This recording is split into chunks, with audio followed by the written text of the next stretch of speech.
وہ ایک سابقہ پاکستانی ایمبیسیڈر تھا۔ آج اس کی حالت قابل رحم اور قابل عبرت تھی، کیونکہ یورپ کے اولڈ ہوم میں اسے پناہ اس شرط پر مل گئی تھی کہ بدلے میں اسے روزانہ اولڈ ہوم میں بنے چرچ کی صفائی کرنا ہوتی تھی۔ ان کی مذہبی رسومات کی ادائیگی کے دوران وہاں رک کر انتظار کرنا ہوتا تھا اور لوگوں کے فارغ ہو کر چلے جانے پر صفائی کر کے چرچ کو لاک کرنا ہوتا تھا، جبکہ بقول اس شخص کے آج تک اس نے کبھی زندگی میں کسی مسجد کی صفائی نہیں کی تھی۔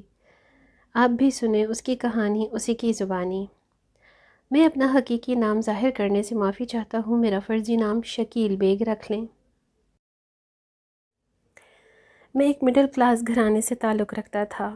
میں 7 بہنوں کا اکیلا بھائی تھا، اور میرے والد صاحب نے شہر میں تندور لگا رکھا تھا جس پر روٹیاں لگا کر بیچتے تھے۔ گھر میں بس دال روٹی چل رہی تھی۔ تعلیم کے متعلق تو سوچا بھی نہیں جا سکتا تھا۔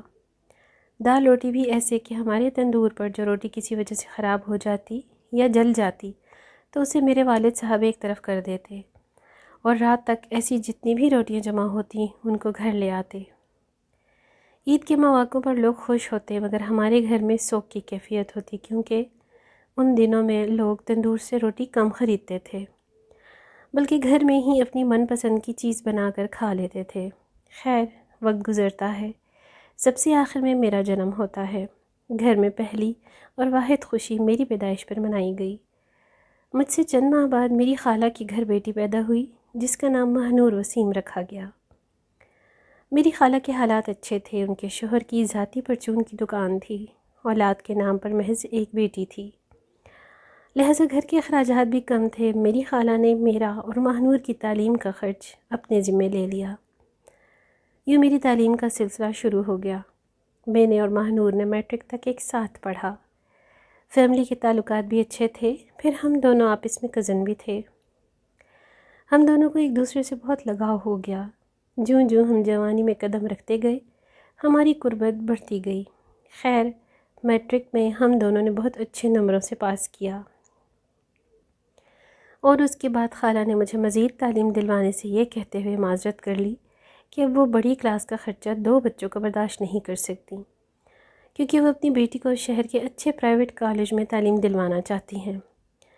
مگر جب یہ بات میری خالہ زاد مہنور وسیم کو پتہ چلی تو اس نے میرے بغیر پڑھنے سے انکار کر دیا۔ گھر والوں کے لاکھ سمجھانے پر بھی وہ نہ مانی، یہاں تک کہ اس نے کہہ دیا اگر میری والدہ کے پاس ایک بچے کو تعلیم دینے کی رقم ہے تو وہ ایک بچہ میں نہیں، میرا خالہ زاد شکیل بیگ ہوگا۔ وہ اپنے گھر کی اکلوتی اور لاڈلی تھی، یوں اس کے والدین کو اس کے سامنے ہار ماننی پڑی، اور اس نے اپنی تعلیم قربان کر کے مجھے آگے بڑھنے کا موقع دیا۔ مہنور کی ضد سے مجبور ہو کر اس کے والدین نے مجھے اس شرط پر پڑھانے کی ذمہ داری لے لی کہ میری تعلیم مکمل ہونے کے بعد میری شادی مہنور سے کر دی جائے گی۔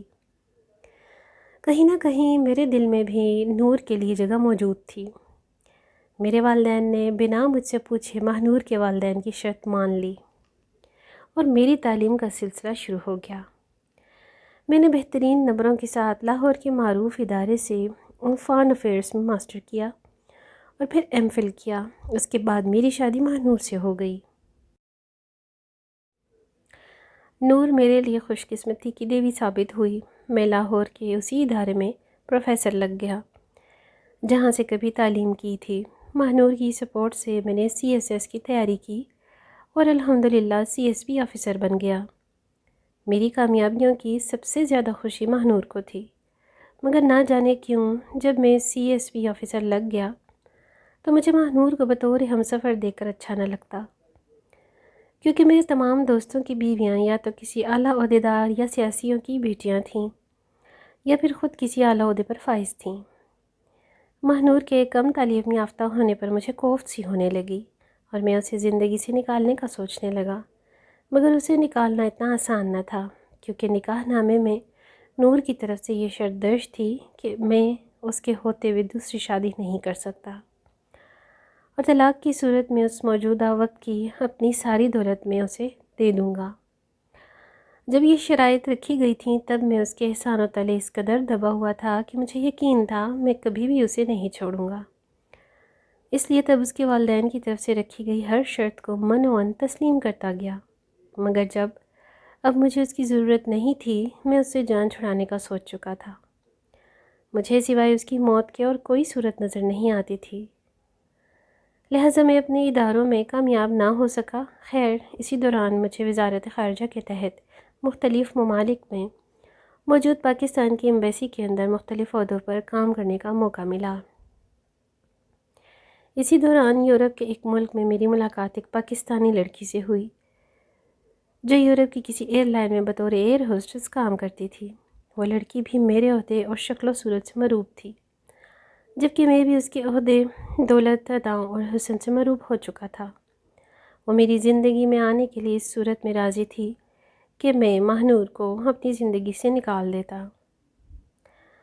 اور ماہنور میری زندگی سے مر کر ہی نکل سکتی تھی۔ لہٰذا میں نے ماہنور کو ناردرن ایریاز کی سیر پر لے جا کر وہاں گاڑی سمیت ایک پہاڑی سے نیچے پھینک دیا۔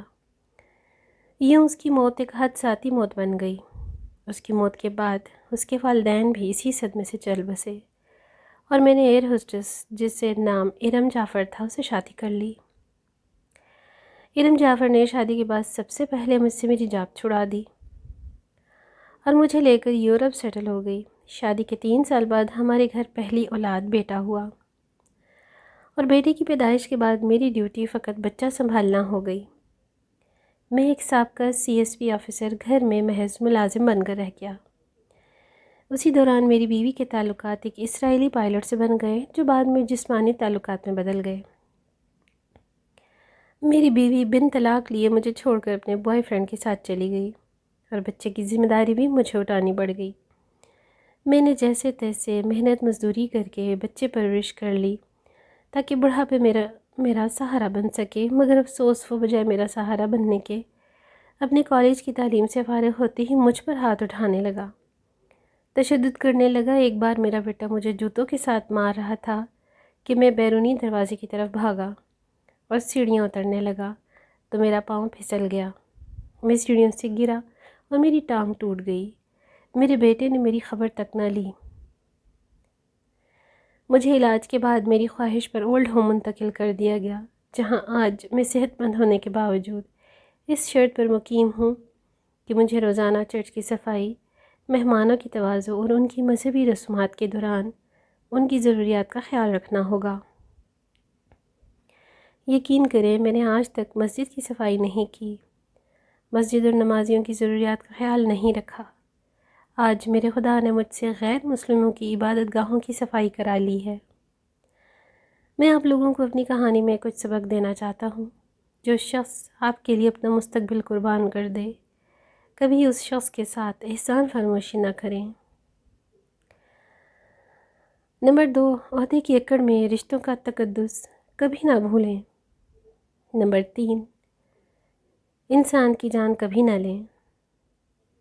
اور نمبر 4، کسی کی محبت ٹھکرا کر، کسی کو محبت کے نام پر بہکا کر، کسی کو محبت کا جھانسا دے کر خود کبھی محبت کے طلبگار نہ بنیں۔ آپ کو بھی محبت کے نام پر یہی سب کچھ ملے گا۔